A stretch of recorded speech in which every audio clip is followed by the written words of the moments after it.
Welcome to competitive exams. This is 8th part of this paper and this part will include MCQs from basic mathematics. So question 71 is 3 pumps working 8 hours a day can empty a tank in 2 days. 3 pump है रोजाना 8 घंटे जब काम करते हैं तो वो एक टैंक को 2 दिनों में खाली कर सकते हैं. How many hours a day must 4 pumps work to empty the tank in 1 day? अब अगर 3 के बजाय 4 पंप हो तो 4 पंप को दिन में कितने घंटे काम करना पड़ेगा कि उस टैंक को एक दिन में खाली कर सके. तो इस क्वेश्चन को सॉल्व करते हैं. पहले हमें टोटल पंप आवर्स कैलकुलेट करने हैं कि total pump hours in 1 day is equal to total pump कितने हैं जो दिए गए हैं 3 पंप से और वो रोजाना 8 घंटे काम करते हैं तो 3 multiplied by 8 is equal to 24 pump hours for 1 day. एक दिन में जो 3 पंप है वो 24 घंटे काम करते हैं. टोटल 24 पंप आवर्स उसके बन जाते हैं. अब चूंकि 2 दिनों में ये पंप को खाली कर सकते हैं तो 2 दिनों में टोटल पंप आवर्स कितने हो जाएंगे 24 multiplied by 2 is equal to 48. अब हमारे पास हमें ये मालूम हो गया कि टोटल पंप आवर जो है 448 है जिसमें इस पंप को खाली किया जा सकता है. तो आप देखते हैं कि 4 पंप्स को कितने दिन लगेंगे, कितने घंटे लगेंगे. Now to complete 48 pump hours for each of the 4 pumps. अब 48 पंप आवर्स को कंप्लीट करने के लिए 4 पंप को कितना काम करना पड़ेगा एक दिन में. सो 48 डिवाइड बाई 4. सो 48 को जब 4 से डिवाइड करेंगे तो हमारे पास 12 आ जाएगा. So 4 pump will have to run for 12 hours. तो अगर 4 पंप है और वो दिन में 12 घंटे काम करे तो इसका मतलब ये है कि वो एक दिन में उस टैंक को खाली कर सकेंगे. तो हमारे पास जो करेक्ट ऑप्शन इन चारों में से आ गया, करेक्ट ऑप्शन हमारे पास ऑप्शन डी आ गया और वो है 12. The next question is a fort had provision of food for 150 men for 45 days. एक किले में 150 मर्दों के लिए 45 दिन के लिए खुराक थी. After 10 days 25 men left the fort. लेकिन 10 दिन बाद 25 मर्द उस किले को छोड़ जाते हैं या चले जाते हैं.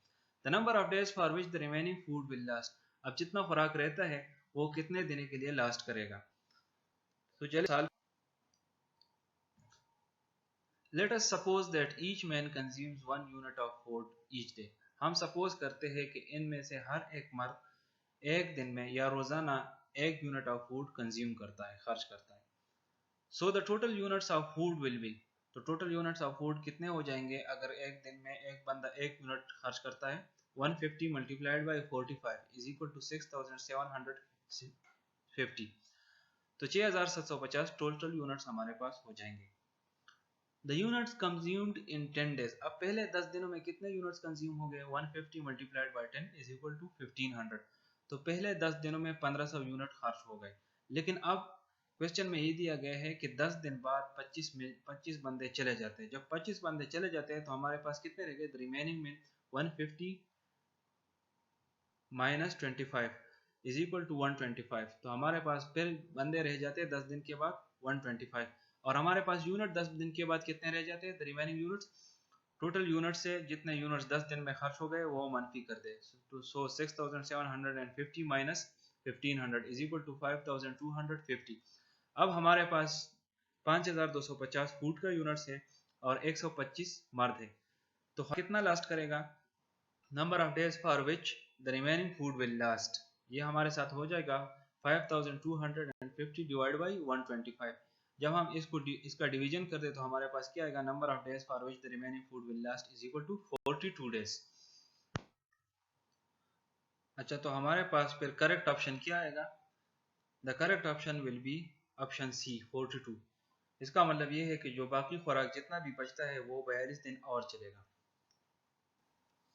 The next question is 39 persons can repair a road in 12 days working 5 hours a day. अब 39 पर्सन्स जो है 39 लोग वो एक रोड को रिपेयर कर सकते हैं 12 दिनों में जब वो रोजाना 5 घंटे काम करते हैं.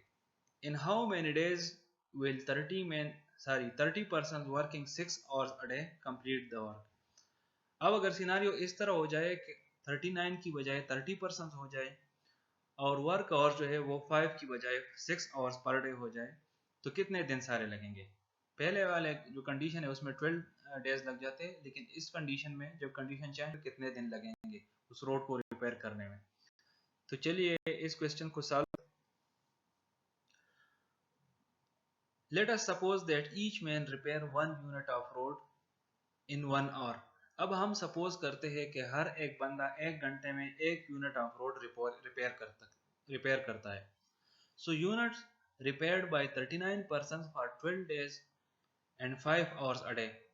अब जो कंडीशन दिया गया है इससे हम मालूम करते हैं कि टोटल यूनिट्स ये कितने रिपेयर कर सकते हैं। हमने सपोज किया है कि हर एक बंदा 1 घंटे में 1 यूनिट रिपेयर करता है, तो टोटल कितने यूनिट्स ये रिपेयर करेंगे? 39 मल्टीप्लाइड बाई 12 मल्टीप्लाइड बाई 5। जब ये मल्टीप्लिकेशन हम करेंगे, क्योंकि 39 मैन हेड 12 दिन के लिए वो काम करते हैं और हर रोज वो 5 घंटे काम करते हैं, तो टोटल हमारे पास आएगा 2340, 2340। तो इसका मतलब ये है कि टोटल यूनिट्स जो रिपेयर करते हैं ये लोग वो 2340 करते हैं। Now let the work be completed in Y days when the persons are 30 and work 6 hours a day. अब हम सपोज करते हैं कि इस काम को वाई डेज में कंप्लीट करते हैं। अब हमें डेज मालूम नहीं है, तो डेज को हमने सपोज किया वाई, और हमें ये दिया गया है कि पर्सन्स 30 है और घंटे जो है ना वो 6 काम करेंगे। ठीक है, तो इसका मतलब ये है इन्होंने इतने सेम यूनिट्स ही रिपेयर करने होंगे। अगर सेम यूनिट्स ही रिपेयर करने होंगे तो इसका मतलब ये है कि अगर हम इन तीनों को आपस में मल्टीप्लाई करें तो आपस में है ना इसमें यूनिट जो आने चाहिए वो आने चाहिए 2340।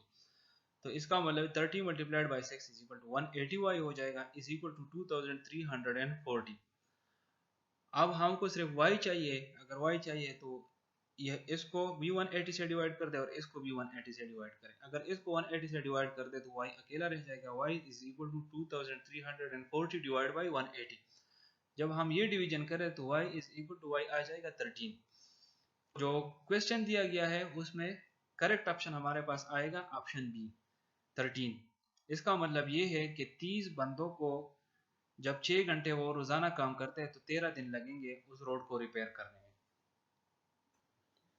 Question 74 is, in a dairy farm 40 cows eat 40 bags of husk in 40 days। एक डेयरी फार्म में 40 गाय है और वो 40 गाय 40 दिनों में 40 बैग्स ऑफ हस्क खाते हैं। In how many days one cow will eat one bag of husk? कितने दिनों में एक काऊ 1 बैग ऑफ हस्क खाएगी? तो चलिए इसको देखते हैं। ये ज्यादातर कॉमन नॉलेज का क्वेश्चन है। इसका मतलब ये है अगर 40 गाय 40 बैग 40 दिनों में खाते हैं तो इसका मतलब ये हो गया कि एक काऊ एक बैग 40 दिनों में खाएगी या 40 दिनों में खत्म करेगी। सो the correct option here is option D 40।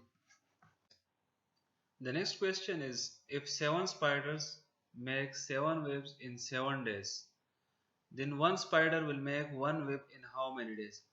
अगर 7 स्पाइडर 7 वेब 7 दिन में बनाते हैं तो एक स्पाइडर एक वेब कितने दिन में बनाएगा? So the correct option here is option B, one spider one web and 7 days। So the answer is कि एक स्पाइडर एक वेब 7 दिन में बनाएगा।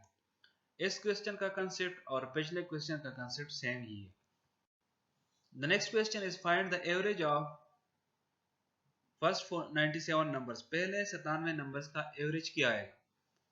So the correct option here is 49। लेकिन ये 49 आया कैसा है? अब अगर हम नंबर्स का एवरेज फाइंड करते हैं कि लेट सपोज हमें दिया गया है कि फर्स्ट 50 नंबर्स का एवरेज फाइंड करें या फर्स्ट 70 नंबर्स का एवरेज फाइंड करें, तो हमारे पास फार्मूला है n + 1 over 2। n कितना है? जितने नंबर्स का हमने एवरेज फाइंड करना है। अब यहाँ पे 97 नंबर्स का एवरेज हमने फाइंड करना है, तो n हमारे पास हो जाएगा 97 + 1 डिवाइड बाई 2। 97 + 1 हमारे पास 98 हो जाएगा। 98 divide by 2 is equal to 49। So the correct option here is option D 49। Now the next question is, a man travels equal distance of his journey at 40, 30 and 15 km per hour respectively। Find his average speed for the whole journey। अब एक आदमी है, वो मुख्तलिफ speed से चलता है लेकिन हर एक स्पीड पे वो सेम डिस्टेंस ही कवर करता है। वो 40 किलोमीटर पर आवर पे भी सेम डिस्टेंस कवर करता है, 30 किलोमीटर पर आवर पे भी सेम डिस्टेंस कवर करता है और 15 किलोमीटर पर आवर पे भी सेम डिस्टेंस कवर करता है। हमें मालूम क्या करना है कि find his average speed for the whole journey. इन सारे सफर के लिए उसका एवरेज स्पीड कितना होगा? तो चलिए इसको हमारे पास एक बेसिक स्पीड का जो मैथमेटिक्स फॉर्म है वो है speed is equal to distance divide by time. अगर हम डिस्टेंस को, जितना डिस्टेंस एक बंदा कवर करता है और जितना टाइम वो लेता है, उस डिस्टेंस को उस टाइम पे डिवाइड करें तो हमारे पास स्पीड आ जाता है। इसको हम आगे यूज करेंगे। अब हम सपोज करते हैं कि let the total distance is equal to 1 kilometre. हमारे पास लेट सपोज ये बंदा टोटल डिस्टेंस कवर करता है इन मुख्तलिफ स्पीड से 1 किलोमीटर। अब इन्होंने 3 मुख्तलिफ स्पीड से ये चला है, तो हम जो है ना इसको 3 मुख्तलिफ पार्ट्स में डिवाइड करते हैं, क्योंकि इन्होंने सेम ही डिस्टेंस कवर किया है। Time taken to total time taken to travel 1/3 distance of a journey with a speed of 40 km per hour। 1/3 of this journey जो है उसने 40 किलोमीटर पर आवर से अगर चला हो तो इसमें कितना टाइम लगा होगा। हमारे पास टाइम अगर हमने फाइंड करना हो तो टाइम हमें फाइंड करने के लिए जो है जो डिस्टेंस उसने कवर किया है उसको डिवाइड करेंगे स्पीड से। तो डिस्टेंस कितना कवर किया है, 1/3 कवर किया है, और स्पीड कितना है इसमें 40, सो इज इक्वल टू 1/120 आ जाएगा। अब time taken to travel 1/3 distance of journey with the speed of 30 kilometre per hour.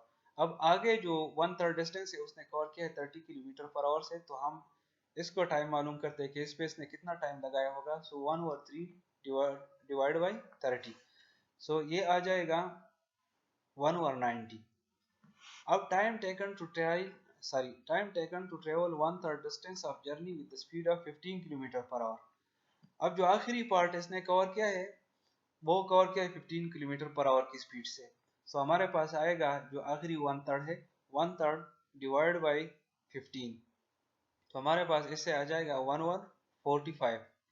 अब टोटल टाइम हमारे पास कितना आएगा, जो 3 मुख्तलिफ स्पीड से हमने टाइम कैलकुलेट किया, इस टोटल टाइम को अब जमा करते हैं कि टोटल टाइम कितना हो गया। सो 1/120 प्लस 1/190 प्लस 1/45। अच्छा, टोटल टाइम टेकन आ जाएगा 1/120 प्लस 1/90 प्लस 1/45। तो इससे हमारे पास आ जाएगा 45 डिवाइड बाई 1080। ये हमारे पास टोटल टाइम आ गया। अब एवरी स्पीड को हम कैसे मालूम करते हैं, ऑलरेडी हमको पता है कि डिस्टेंस को टाइम से डिवाइड करना है, लेकिन एवरी स्पीड है टोटल डिस्टेंस जितना कवर किया है इसको डिवाइड करेंगे हम टोटल टाइम टेकन से। अब टोटल डिस्टेंस को हमने एज्यूम किया था कितना, 1 kilometre. So 1 kilometre divide by total time कितना लिया है इसने, 45 divide by 1080। So 45 divide by 1080 is equal to 1080 divide by 45। हमारे पास आ जाएगा total average speed 24 kilometre per hour. So the correct option here is option A, 24. The next question is find the number which when added to itself 13 times gives 112। इसमें पूछा गया है कि ऐसे नंबर को मालूम करे जो कि अपने साथ जब 13 बार जमा किया जाता है या ऐड किया जाता है तो वो आंसर देता है 112 को। चलिए इसको सॉल्व करते हैं। Let us consider that the number is, हम कंसीडर करते हैं कि जो नंबर है वो अपने साथ जब 13 टाइम जमा हो जाता है तो वो 112 देता है। तो वो नंबर हमने कंसीडर किया x। Then according to the condition, अब कंडीशन क्या है कि वो नंबर क्या है, x को जमा करें 13 टाइम अपने साथ, x प्लस और 13 बार फिर और जमा करें। इससे हमारे पास क्या आएगा 112। जब हम ये टोटल जमा करेंगे तो इससे हमारे पास आएगा 112। तो इसका मतलब क्या होगा, x एक खुद है और 13 टाइम हमने और ऐड किया तो टोटल x कितने हो गए 14x। 14x is equal to 112। हमने सिर्फ x फाइंड करना है कि दोनों साइड को 14 से डिवाइड करें। So x is equal to 112 divide by 14, और 112 डिवाइड बाई 14 से हमारे पास आएगा 8। इसका मतलब ये है कि 8 वो नंबर है जो कि 13 टाइम्स अगर ऐड किया जाए तो हमारे पास वो आंसर देगा 12। So the correct option here is option B, 8। The next question is the average speed of a bus is 3/5 of the average speed of the car, which goes 3250 km in 65 hours. What is the average speed of the bus? अब कहते हैं कि जो average speed of bus है वो average speed of car के 3/5 है, 3/5 है। और कार का कितना स्पीड है, कार कवर करता है 3250 किलोमीटर इन 65 आवर्स। 65 घंटों में वो 3250 किलोमीटर कवर करता है, इतना डिस्टेंस वो ट्रेवल करता है। तो हमसे क्या पूछा गया है, what is the average speed of the bus. बस का एवरेज स्पीड कितना होगा। तो चलिए इसको सॉल्व करते हैं। अब अगर हम बस के एवरेज स्पीड को फाइंड करते हैं तो हमें दिया गया है कि बस का जो एवरेज स्पीड है वो 3/5 of the average speed of car है। तो हमें पहले कार की स्पीड मालूम करनी होगी। तो कार की स्पीड हम किस तरह मालूम कर सकते हैं? As the car travels 3250 km in 64 hours, there the speed is. Speed जब हम मालूम करते हैं क्या करते हैं? डिस्टेंस को टाइम पे डिवाइड करते हैं। डिस्टेंस टोटल इसने कितना कवर किया है? 3250। 3250 डिवाइड हो जाएगा, टोटल टाइम कितना लिया इसने? 65। 3250 डिवाइड बाई 65, इससे हमारे पास आ जाएगा स्पीड कार का 50 किलोमीटर पर आवर। ये हमारे पास कार का स्पीड हो गया। अब हमें दिया गया है कि the speed of the bus जो है वो क्या है? वो 3/5 ऑफ द कार है। So speed of the bus हमारे पास क्या होगा? 3/5, और जो कार का स्पीड है, कार का स्पीड 50 है।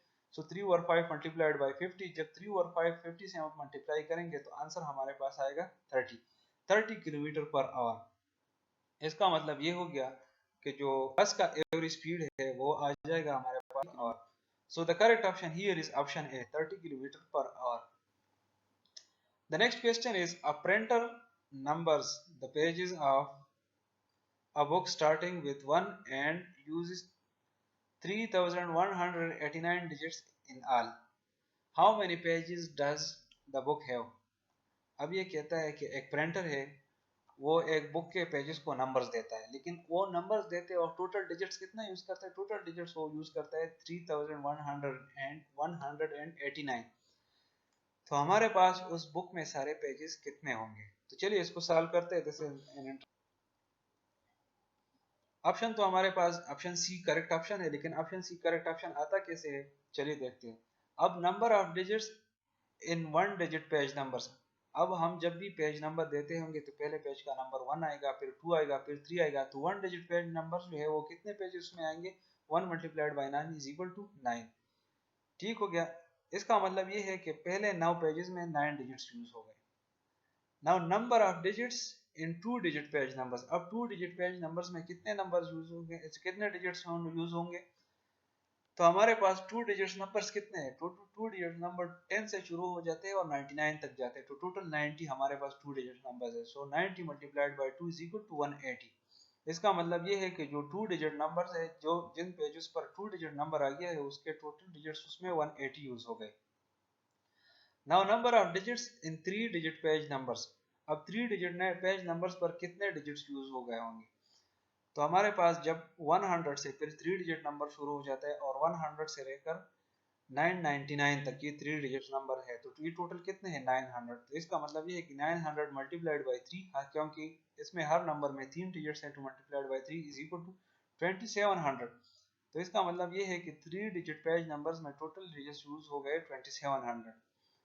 and now number of digits in 4 digit page numbers. अब 4 डिजिट पेज नंबर्स में सारे कितने डिजिट्स यूज हो गए होंगे? इसके लिए हमने मालूम करने होंगे। तो क्या करेंगे? टोटल डिजिट्स हमारे पास कितने हैं? ऑलरेडी हमारे पास दिया गया है कि 3189। अब 3189 से अगर हम ये बाकी जितने भी डिजिट्स, सिंगल डिजिट, 2 डिजिट और 3 डिजिट नंबर जितने भी आ गए हैं, ये हम माइनस करें। सो 3189 माइनस 9 प्लस 180 प्लस 2700, इससे हमारे पास आएगा 3189। और अगर इन तीनों को जमा करें तो इससे आ जाएगा 2889। तो हमारे पास इससे आ जाएगा 300। ठीक है। जो 4 डिजिट नंबर यूज हो गए हैं उसमें सारे डिजिट कितने हो गए हैं? कितने यूज हो गए? 300। So therefore number of pages with 4 digit number। अब जो 4 डिजिट नंबर जिसने पेजेस ने यूज किए हैं वो कितने? सारे डिजिट हमारे पास 4 डिजिट नंबर ने सारे डिजिट कितने यूज किए हैं? 300 सॉरी। सो 300 को 4 पे डिवाइड करें। इसका मतलब ये है कि 75 पेजेस टोटल जो है उसने 4 डिजिट नंबर यूज किए हैं। Hence total number of pages हमारे पास कितने हो जाएंगे? हमारे पास पहले से कितने आए थे? 999 आ गए थे पहले से, और इसका प्लस 75 आखिरी हमारे पास ये आ गया। तो 999 प्लस 75, 999 किस तरह आए थे? 900 पेजेस ये थे, 90 पेजेस ये हो गए और 9 पेजेस ये हो गए, ये 999 पेजेस हो गए। ठीक है। और 75 पेजेस ये हो गए प्लस 75, तो हमारे पास आ जाएगा 1075। So the correct option here is option C 1075 नहीं 1074। सो द करेक्ट ऑप्शन